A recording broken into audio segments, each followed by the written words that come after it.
you are well and doing great here on this Thursday. The setup is changing fast. Here's what I'm watching. I want to make sure we get into it and talk about what we need to be cautious of going ahead. We see that we continue to build positions. We continue to build positions across the board, especially in equity markets. We just had a new entry this morning on TQQQ. And also, by the way, Cardano leading the way, buy and sell template, just entering about 30 minutes ago on the buy side. We now have the first, let's say, trial at seeing if anything is going to develop over here. There is talk, there are whispers that maybe potentially on Saturday there may be a vote on the Clarity Act. That might provide some momentum if it were to happening. That's a question we got to take a look at, and that's where the cause for concern is. Guys, at the end of the day, we are seeing a wave develop where we have developed outside of Tesla, which is holding a short position. We continue to kind of just build into positions, and you never know when it's going to be. A couple of times a year, there wind up being really big waves, and you want to be there for the capture on those waves. We're going to get into a little bit of cause for concern as these waves is kicking off. And then we're going to make sure that we stay grounded after seeing a pretty explosive move off of yesterday. Well, I should say the situational awareness wipeout. So we have over here TQQQ now entering on the long side. We have FNGU, right? We take the sell signal on FNGD and then we buy the inverse FNGU. And we have NVIDIA also long. Strategy, by the way, I just want to be very clear, help everyone, and just introduce something that I'm developing to help everyone further. Strategy trades both the buy and sell side. And we have our original Tesla, which is buy side only. We've added Tesla O2, which also trades the buy and sell side. Google, Amazon, they are buy side only. These are our current positionings inside the strategy dashboard. And then I just want to bring it a little bit further with you. And it came up in the Discord right before I get into the NASDAQ, where we go from here as we're experiencing, first of all, a nice breakout and now a retest underway off of the lows this morning on the New York Open. Price coming back up, turning green.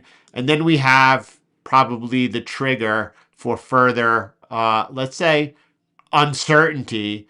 And that is, they're talking about 30 minutes ago, and you could see that the sell-off over here in the last 30 minutes taking place, probably because of the idea floating around that there would be there would find vessels up to 20% of the cargo to pass through. There were some ridiculous numbers being floated around, like 7%. Now we're up to 20%. I think this is just someone jockeying for potential leverage. Come out. This is Trump negotiation coming right back at him. Come up with some big ridiculous number that no one's going to want. And then when you come in for whatever you think is more reasonable, it's going to seem a lot more attractive. This situation is obviously very fluid, and we don't know as we come into tomorrow to Friday after the close, whether or not you see a little bit more negotiation going on the other side, and the U.S. saying that they're going to return to bombing. I mean, don't get comfortable at all. Oil trading up today at $77. We're seeing the dollar here picking up a little bit, and along with that, you could see that the U.S. dollar gaining on the yen a little bit. So we're back into this range, which is interesting, especially if we come back up towards this area. That's the area that, if that were to happen, I don't know where we go up or down from here. I have no idea. But if we were to go all the way back over here, I think that's a good place to potentially look to initiate another short position. I never expected any type of intervention coming from Bank of Japan to that degree. I didn't expect it coming from the U.S. Treasury.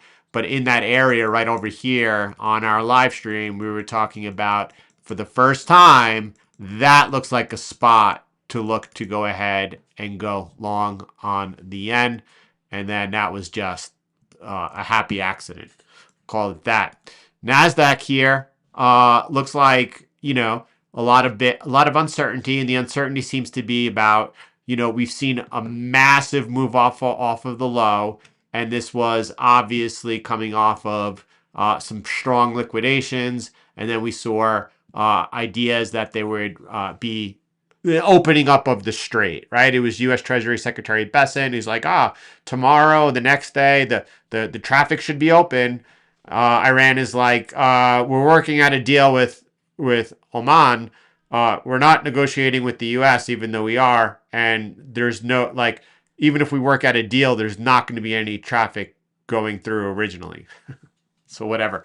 Point being here is after the massive move up, now there seems to be about a lot of uncertainty about what actually is taking place, and is there actually going to be some type of deal that all parties involved with are able to entertain, and are we going to see over the next 2 months actually talks take place that work towards resolving the situation, and are we going to see actually traffic flowing through the strait?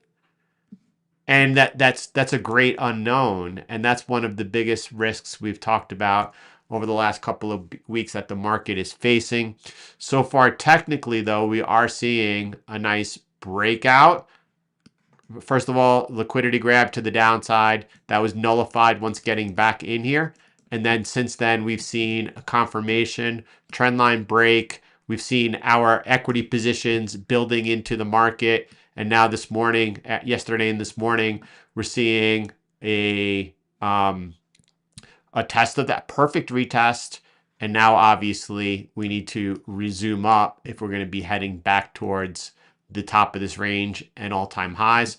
What I'm worried about, or what I'm watching over here, I think maybe we have a couple of better charts to begin presenting that to you, is, and then after that, I want to get into building a interactive map to show everyone and help everyone understand exactly the strategies offered, the every single opportunity within, and then what we're working on building right now as we continue going forward. So that's the plan for today's session, covering our positions first. Again, new entry on TQQQ this morning. We have also a new entry later this morning on Cardano on the long side. And markets right now are definitely, first of all, not reacting the best. I want to start off by saying what I mean by that is you saw a lot of growth stocks reporting over the last couple of days, a lot of them beating their earnings, and then their stocks initially selling off pretty significantly in after hours as a response. And the reason was that the forward guidance going ahead is not maintaining that type of growth expectations in order to warrant some of these prices. You saw overnight memory definitely gapping down pretty big, and then on the New York Open building up and trying to close that gap, but right into that resistance that we're looking at right now. Memory has been lagging behind. It has been the Mag 7 which has been leading the way. And then ever since Google lost some top talent, we've been seeing Bezos selling a bunch of shares, and we are given back a little bit of that momentum. Semiconductors also, much like memory, gapping down and then trying to fight back up. I see a lot of indecision, and rightfully so. It's a retest taking place, and a retest of the breakout and a retest, and that could go either which way. So a couple of things to point out. Obviously, we don't want to lose this structural trend line we have over here. And if we do, then there's a good chance we're testing lower and closing that gap.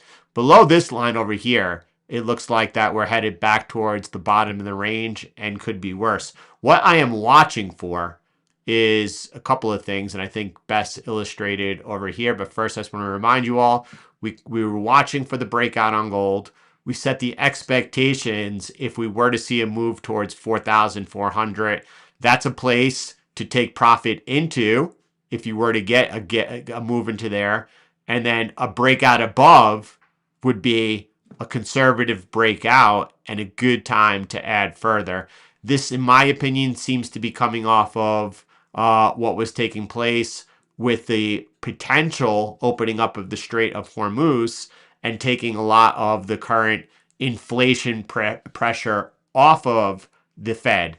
If that doesn't transpire, if we see obviously the situation go from potentially moving in the right direction to, again, 2 steps backwards, gold is likely going to fail on this breakout and likely also take out this low over here. And then that would offer likely a beautiful opportunity. This might have been the opportunity. A lot of people probably missed it. We happen to look at it right now at the right time. Let me just move over, and there's one slide I've been looking to pull up, and this might be it here. Yeah. So we'll start with the NASDAQ, and then I'm going to move right into the S&P 500. And you can see that NASDAQ is 2 channels we're looking at. We're looking at, obviously, finding the structure off of the lows, and then we're going ahead using a parallel channel. And then we're seeing that we're coming in an area towards what would be channel resistance, still significantly higher from where we are today. That's around 32,000. And then we have over here this line. And this line, you could see if I go down and I show you the bottom of ever since the 2008 bottom and move up, you can see this is where we established that same parallel channel, how the structure has been holding.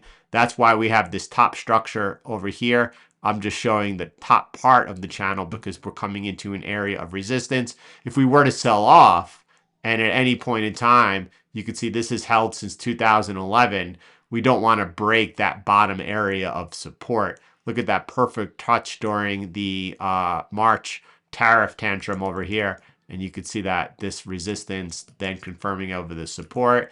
But right now I'm just focused on upside resistance, and you can see the confluence in this area.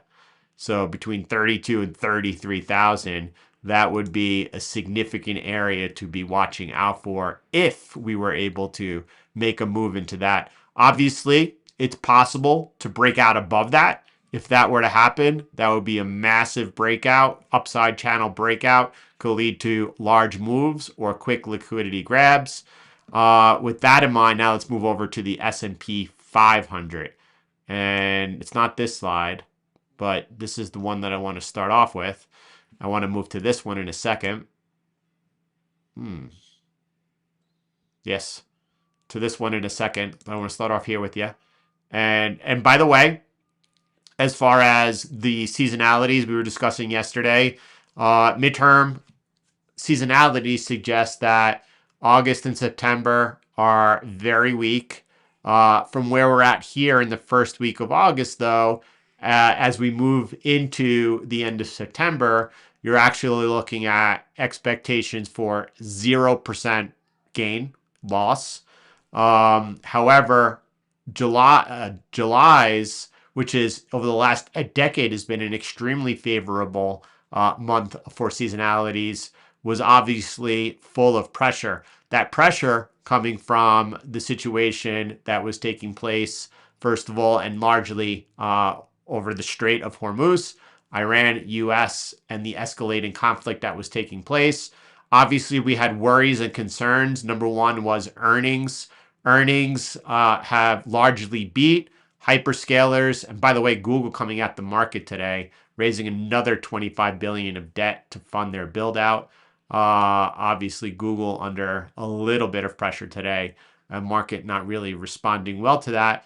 But once we saw Amazon come out with earnings and then them talking about the insatiable demand for the compute they have, and by 2028, they don't have enough, markets have been obviously rewarding the hyperscalers. And we've seen that entry take place on FNGU. What I'm watching, I'm going to come to a weekly chart with you, but I just want to talk about as we're looking at the NASDAQ, that confluence. We have that same confluence coming up over here. It's going to move this up over a little bit. And we have that same confluence coming over here on the upside. It's an area to watch out for if we were to come into it because it's the highest. And this happened over here during the top of the bull market of 2021, starting off of the COVID lows, then ended in 2021. You see that we broke out above the resistance that we've maintained ever since the 2008 bottom. We were looking at that NASDAQ channel. Here's the S&P channel. And you could see that we broke above it. And again, once you break outside the upside of a channel for a new leg up, you have to watch if you break back down, because then at that point, that's a failure. That's what happened over here. We're back into an area of getting close to touching and testing the very top of that area. The green lines are showing what has been the structure ever since the 2022 bear market and the bull market that has ensued since. Now, if we were to break above this area, which is entirely possible also, at that point in time, you could see that we have further structure to work off of and build off of. And you could see, for example, that's going to wind up being that resistance. That's going to be next level all the way to the top over here of the the 2007 highs over here. That goes all the way back to here. All right, so it's an area to watch out for. So what I'm watching really is now on the weekly, but I want to first show you a longer term view of the S&P 500. I'm going to zoom out a little bit, and what you're watching over here is, again, this is going back towards the Roaring 20s and then the Great Depression. And you can see off of the bottom over here, we have established structure. And then you could see that structure continue, and it's going to show you a few levels until I get to the top of where we are. Let me show you my eyes. I'm working over here. You can see that resistance, support, support, support, support coming up. I'm going to go off the top over here now. I'm going to come all the way to the top. And then you can see, again, the channel forming support over there. Again, in this area, some touches. And then I want to look at that very top right over here. And then you could see the same thing happening over here. The reason I'm doing this is so I could go to here where we are now, and then ultimately to the top of the Roaring 20s for that channel. And you could see again, and I love over here how you pierce through it, but this is where that support was formed and then broken. And now over here it became that resistance, and we're close right into that area. Obviously that peaks up a little bit. So we have that little bit of room we were looking at over here closely for that fine detail where we could potentially come into. But, you know, we're into major channel resistance, but obviously there is higher resistance, and that's a major level right here. You could see the support resistance. That's a major level above. And then ultimately you could come back to the top of that, which is the top of this over here. And then where you form that support that was then broken. And then obviously this is where the ultimate bull market would likely peak out if you were to see something crazy like that. Which is why, just a little context, I'm coming back over here to show you the structure at the very top, because on the NASDAQ, which only is coming back towards, you know, the dot-com bubble, right? We don't have that. That's the same thing as looking at the S&P 500 in that area as well. But this isn't the top. And the top, as I was just illustrating to you, right? The top structure is not from 2000. It comes back actually to the Roaring 20s. So even though the NASDAQ doesn't have that type of history, the same stands as we come towards the top of the channel over here. This is the top of the channel ever since the dot-com bubble top. But there would be one higher and further. So listen, what I'm worried about though is if we were to see some type of reversal take place. Let me zoom in over here and come off onto a daily, and then a weekly chart is what I want to show you. And we have obviously, drop down over here. Bears, during the perfect opportunity, the perfect storm, have really not been able to capitalize thus far. Now we've seen the bulls been able to really put on a tremendous attack. This is ahead of tomorrow's non-farm payrolls, by the way. And we've seen now a nice breakout take place. If at any point in time we were to see a failure up over here, and then, I always say watch the weekly bars. More importantly, watch the low that we put in the low of July. If the low of July is taken out, this is likely going to lead to pretty poor price action. We could probably look at the S&P 500. We could probably look at what happened over in, well, let's look at what happened in 2000. And you could see we're on the weekly now. So we had a major sell-off and then a rally. We just put in a rally, and you could see the large wicks over here, similar to the one we have, the one weekly wick over here. And then at the bottom over here, look what that bottom of that wick, yeah, you peek back above it, but ultimately that came and wound up being significant area of resistance. That's where I would really worry. However, you can't deny the momentum that's taking place here on the upside. The S&P 500, there you go. This is very clear to see.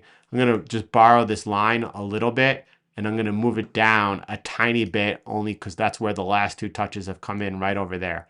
So you can see that there. If we lose this line on the S&P 500, then we're expecting a significant pullback. And a significant pullback is probably going to be another 6-7% from market. From where you are today, that's a pretty big pullback on the S&P 500. That's something to be worried about. Now, a lot of people absolutely are concerned about the seasonalities that as we move into August and September. At the same time, a couple of things.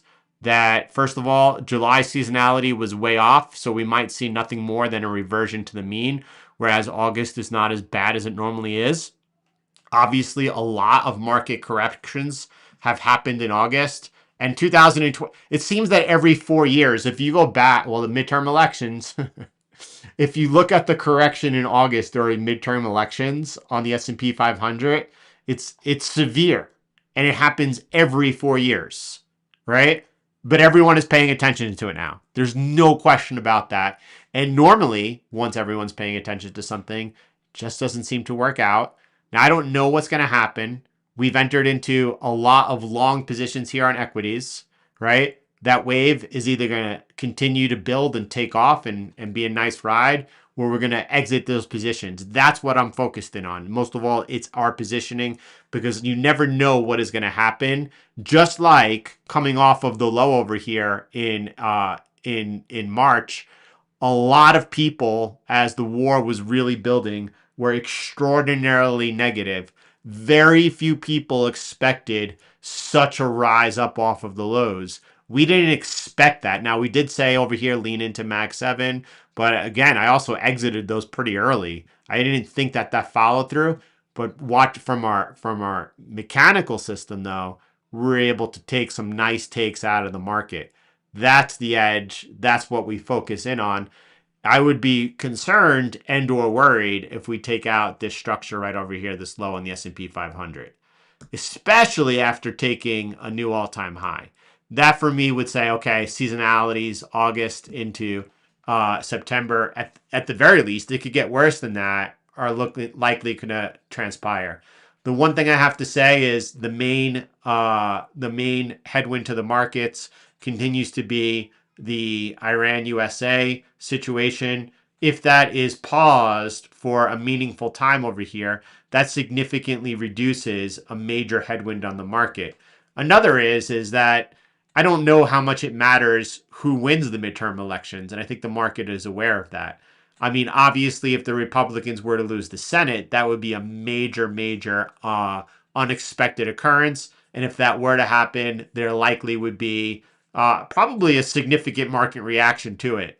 But the status quo, I would say, is probably expectations are that Democrats are able to win the House, and Republicans are able to win the Senate, and probably Trump doesn't really care, as he's probably just going to be doing some blanket pardons as the Biden administration did for their staff, and then passing further executive orders that will ultimately, depending on who wins the next election, either be upheld or just withdrawn.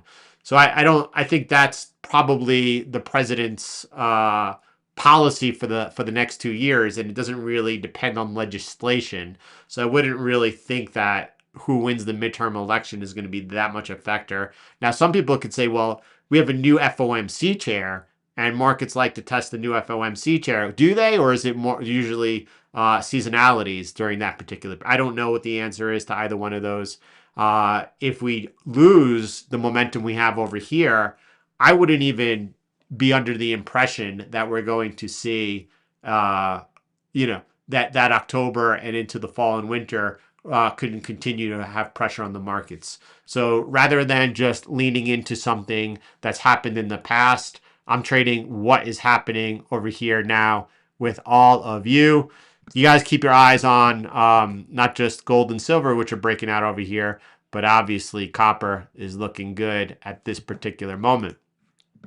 I want to, and as far as copper, right, coming into this area over here of continued breaking out above there, you could just see the ceiling, right? Breaking out above there, that is ultimately and probably, no, I shouldn't say pretty quickly. Every time I say it doesn't, towards that $8 range. So watch and continue to watch for that next leg up on copper if we're able to get the breakout from where we are over here. Again, breakout probably pretty sharp, then watch for the pullback, look for that support to hold, and ultimately a breakdown of the green line over here is when the momentum has significantly shifted on copper. That's something to continue to watch out for. Now, I just want to dig in over here now that we've covered our positioning. We know where we stand. We know where we are. And I want to take a look at what we are building and have built. So I'm going to just pull this up really quick. One more chart for you and start in the dashboard of where we are. And then I'm going to jump over and talk about two things, this and this. So it came up in the Discord yesterday that some people, right, everyone is working full time. It's the summer, and some people were not aware of the release of Tesla O2, and therefore probably likely even Amazon and Google. And I get it. It's not possible for everyone to catch up on every replay, to be here daily. And I want to try to make everyone in CTM have the clearest understanding of what's not only happening, but what we're working towards at the same time. So for our CTM V5 stocks over here, which is these stocks here in the dashboard, there are now 9, right? We started with the original 6, and we've added 3 more. That's Tesla O2, which offers the buy and sell side. That also adds Google and Amazon. I'll tell you what, for me, Google and Amazon are something that I believe will continue to be good long-term buys, except you never know. And by being able to, for us to model them, and models that outperform buy and hold here, this is a really significant edge that I could work around. It's something that I really wanted within our ability for our strategies, which is why I built it. And it's here if you want to add these to our stocks. If you prefer just to trade the original 6, obviously that's an option for you. As well as if you're not trading strategy on the short side, and if you're not trading the new Tesla O2 on the short side, and you're just buy side only, those are obviously options. Aside from that, we have on our V5, we have the buy and sell side for Bitcoin, Ethereum, Cardano, and Solana. And I don't trade the buy side boost, but a lot of people in CTM trade the buy side boost. So we want that option to be there. And now you can trade the buy side only of these templates, but some people trade buy side boost, which just tries to make more efficient use of the overall capital in your account. That could be done through the buy side once a day, just one signal period a day, or the 3 signal periods on the 8 hour. And obviously we have the different templates. This is buy side boost every 3 hours. This is buy side boost once a day. And these are the buy and sell side trades that occur again on the 3 times a day on the 8 hour time frame. So that's what you have over here. We're going to start off with the strategies, and with the strategies, you can see that we just covered the CTM V5 stocks, and here's everyone listed. This is I just started before going live building this. The idea here is to build out a full flow of everything within CTM that will be connected to these charts. For example, as I get to the universal, I'll come back to that really quick. Then you have over here, for example, the buy and sell side of Bitcoin and crypto, and you see the 4 that we trade, right? It would be really neat too if we get this inside the website, and then you click on this, and then it'll just take you to all of the past performance. That's the goal here. Buy side boost, it shows the 3, and then the buy side once a day, it's showing the 3. We've just recently added CTM V5 Plus. And the plus is that for 2 things. This is a universal setting. It's meant to work on anything that you want. Now, obviously, assets that move flat are not something that's attractive. Obviously, you're looking for where you believe growth is going to be. But what we've done here, instead of modeling per specific asset, as done through all here, is using the same settings for everything. And I'm using it with the sectors. And these are the 52 names that are included in the sector watch list that I'm doing. Okay. Now let me pause here before I get into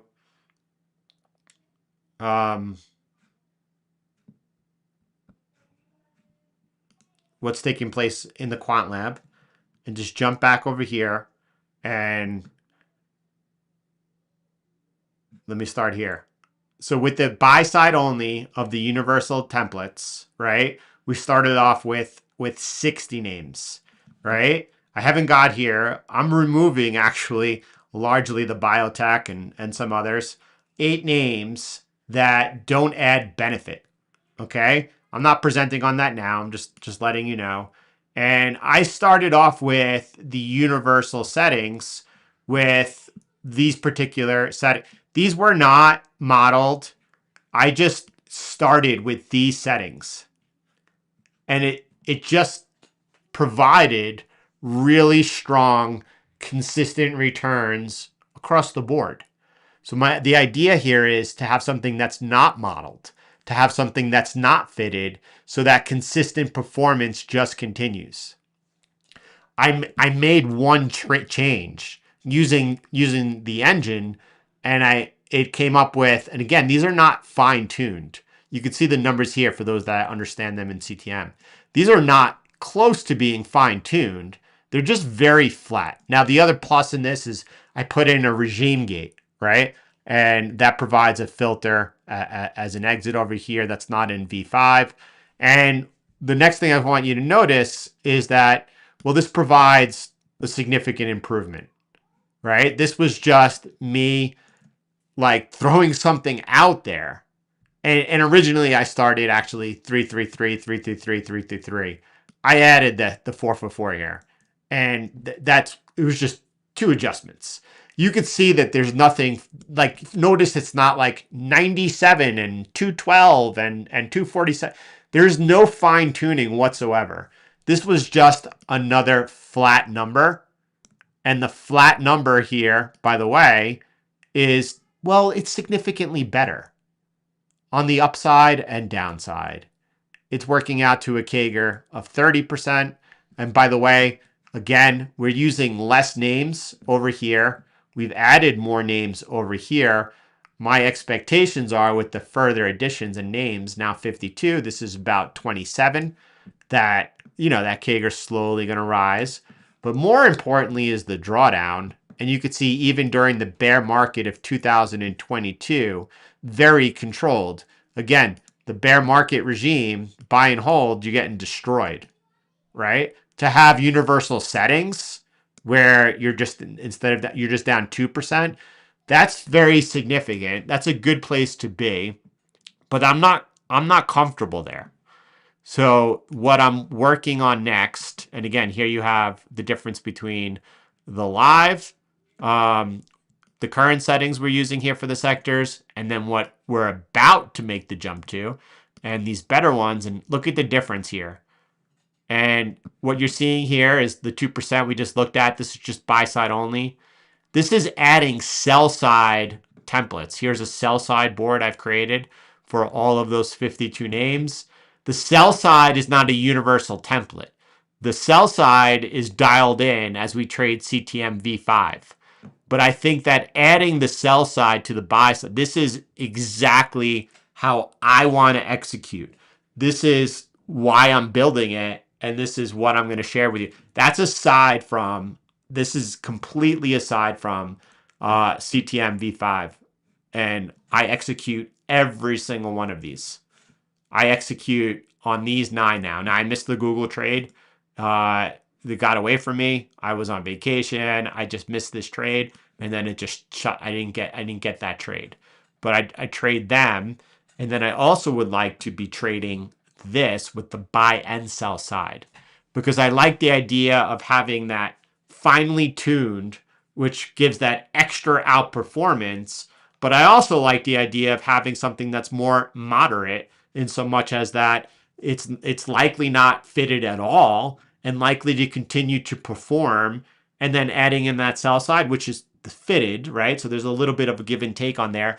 But that sell side protection, I have to tell you, no one knows when we're entering into a period of the economy is completely broken and we're going to go Venezuela style, and you're going to see all prices against the fiat, which is just dwindling in value, rising. So that would be obviously be the debasement hedge of Bitcoin, gold, and also select tech, right? Stock market in Venezuela, you all knew, as the economy just went to the toilet, flew. Or when we're about to enter into a market crash, Great Depression style, dot-com bubble burst style, and or a bear market of 2022, down 40%, or something like a lost decade happened in Japan, 1990s, 2000, just recently making new all-time. You never know what's going to happen. And I want to be the most prepared for regardless of what's happening. Now, there's one other thing that I want to add to this that as I continue to build out and move towards this, is that I'm glad you caught that. I know that you were asking specifically about how I show gold, silver, Bitcoin on that sector list, which is obviously not traded. However, we're reducing the number over there. I'm reducing the number. I think that in addition over here is going to be a toggle.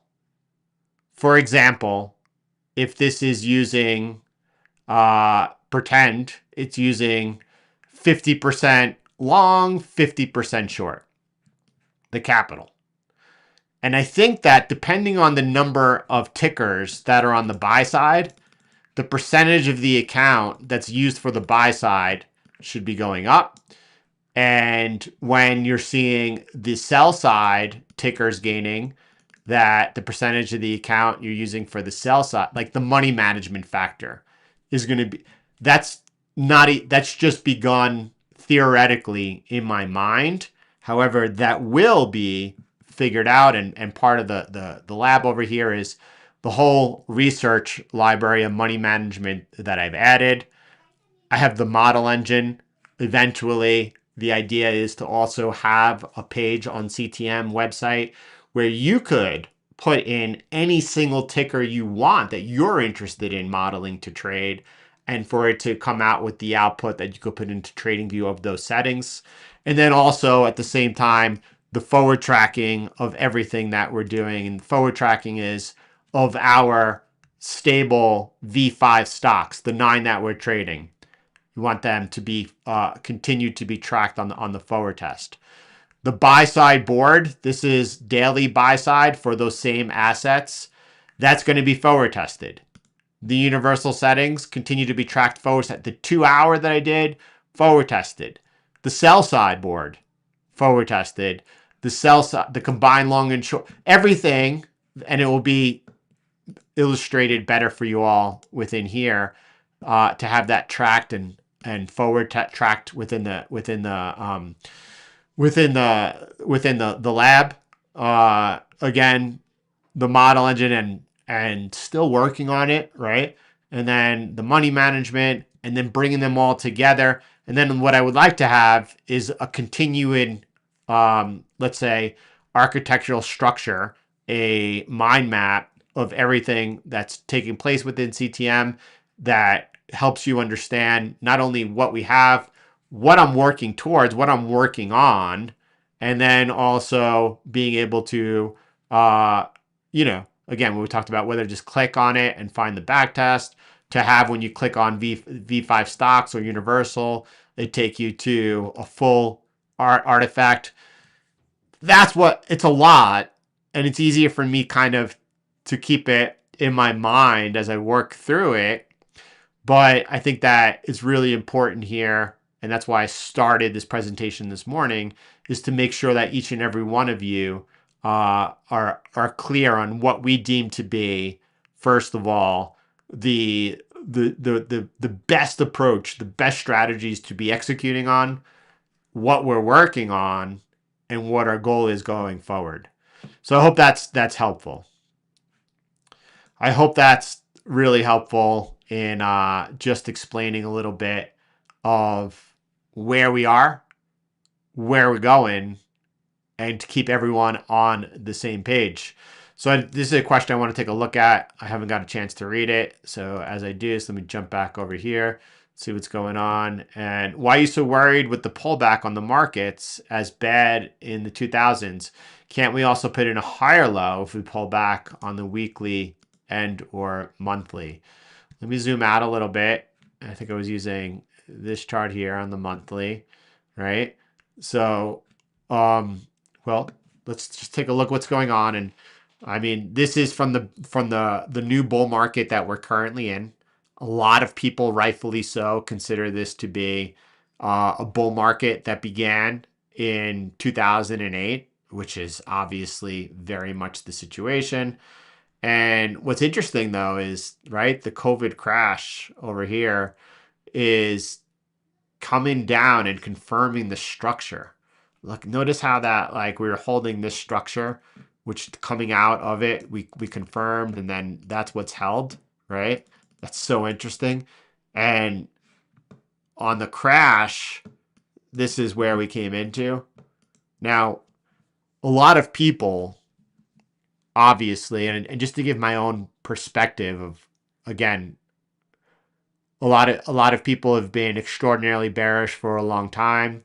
My thesis coming into 2026 was that we're not coming into a recession. What's going to happen is that we're going to be able to reaccelerate. And that reacceleration has definitely been, let's say, postponed in so much as that no doubt the massive ramifications of the Iran USA conflict and what it's done to, nevertheless, look how resilient the markets have been in the face of that. It's been obviously very impressive. And if we were to see a situation occur where, and I don't know what the goals of all the parties are, so it's hard to say what the outcome is going to be and what timeline that's going to be on. We were told this was going to be 2 weeks. We're going on many months now, and we don't know how many more months or years this goes on for. We have no idea.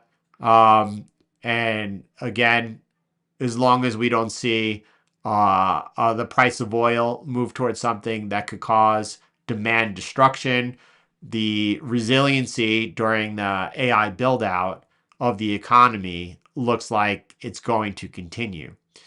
It does look like we have been seeing a healthy rotation. We're seeing breadth very much improved. A lot of people were worried about, oh, it's just 7 names driving the whole market, and that's the furthest thing from the truth right now.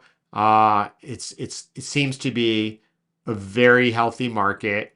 Some of the concerns could be when the AI build out comes to an end. Right now, though, that seems to be changing a lot. I always said to you for a long time, watch what happens if any one of these hyperscalers pull backs on their capex spending. But it seems now if someone were to pull back on their capex spending, they might actually be rewarded.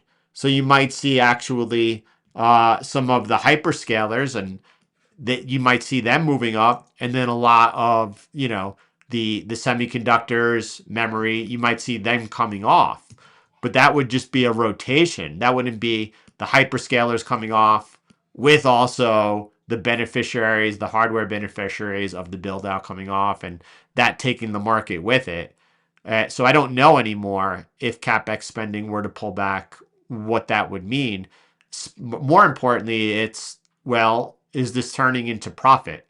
And if that were to happen, as we move towards this next phase of what is continued to be the AI build out, which is going to be a lot of robotics and automation, we could continue to see this extension of this market go on for even longer than I would expect. But I've always said I get concerned. Not, it wasn't in 2026, probably not even in 2027, but if we come to a point in time where growth begins to fade, and it could come from that AI build out, we could go through a period after the build out where there is the in between until we start seeing the rewards coming in for the return. And if growth is slowing and the build out actually caused inflation to rise, that you run into a serious problem, stagflation. And that's my concern, not here today, not tomorrow, but at some point in the future. It's something that I'm really concerned about. Now, a lot of other people are just, well, simply concerned, as they've been through since the bull market began in 2023. And if you look at a lot of names and you look at a lot of feeds, there are a lot of them that were bearish the whole time. So that's very confusing. But as far as right now and my concern, and yes, I'm aware of the seasonalities. I have to watch out for that here as we move towards August and September in a midterm election. We have S&P 500 breaking out to the upside. NASDAQ not yet. We want to see the confluence on the indexes, no doubt, right? If we don't see that, Dow theory in action, that's a consensual word. So if I saw a breakdown over here, that's when I would say, okay, that shouldn't have happened. Watch out. The correction is actually going to materialize and be bigger and greater than we thought. So again, this is really the first time I'm throwing out that caution. And why I'm doing that, I'm saying, well, I'm starting to be heavily positioned on the long side. So, except for Tesla, which is a short trade. So I hope that helps explain it. I think that's a healthy, not concern, but just like, wow, as I'm beginning to build out these long positions, I don't want to get too comfortable. I don't know what happens next, and I want to watch where I'm wrong. So I want to have myself kind of mentally prepared if we were to go the other way. We'll take a look over here again. You could see, this is a breakout that's happening on the semis. We want to see that continue, right? If that fails, that's a bad sign. That's right now we have semis have broken out, coming in for that retest. Looks very good, looks very healthy. They came off significantly. Seems very healthy deleveraging that took place in the markets. Does that mean that we're bound for new all-time highs? Or I guess most people, especially Dr. Michael Berry, wouldn't think that's possible. Or are we going to retrace 50%, into this area? Are we going to be able to consolidate? It doesn't have to be straight up, straight down. Very healthy what we've seen happening over here on the Mag 7s, which were lagging and now have really coming back just off their all-time highs is very, very healthy. And, you heard Elon say on his earnings call that there is a massive demand for memory. You've seen Apple having problems securing that memory. You've seen memory come off significantly and substantially. Probably a lot of that is just the leverage involved, and whether or not you're talking the South Korea memory companies and or people like Leopold taking on obscene leverage through the options markets. Retail, it looks like a healthy correction. Significant bounce though at over 1 week, right? Significant bounce over 1 week. Are you a buyer here? What do you need to become a buyer? And that's some significant horizontal right over there. Is that the place that you want to be looking? People say, well, memory is so secular. But and then other people say, well, you know what? It's not that this time's different, but it's different in so much as that we are entering a new era. It is very real. And if you cannot see over the next 3 to 5 years the amount of automation and robotics that's going to be introduced to the world, that stuff needs compute. It needs the memory. And it's not that it's different. It's just that at this particular moment, at this particular moment of the cycle, it's not over yet. So here's where we are. All right, y'all. Tomorrow's Friday. Depending on what's going on, I might take it to just continue building out actually our workflow. I haven't even had the opportunity to get yet back towards where I left before leaving, and that was working on everything here. I have that great desire, but so much work, obviously, every day it's been expressed to you, has taken place already this week. Have to, allow it to unfold as it does. Everyone, have a beautiful day. Thanks for being here. I'm grateful for each and every one of you. God bless you. I'm here. I'll see y'all back on the inside.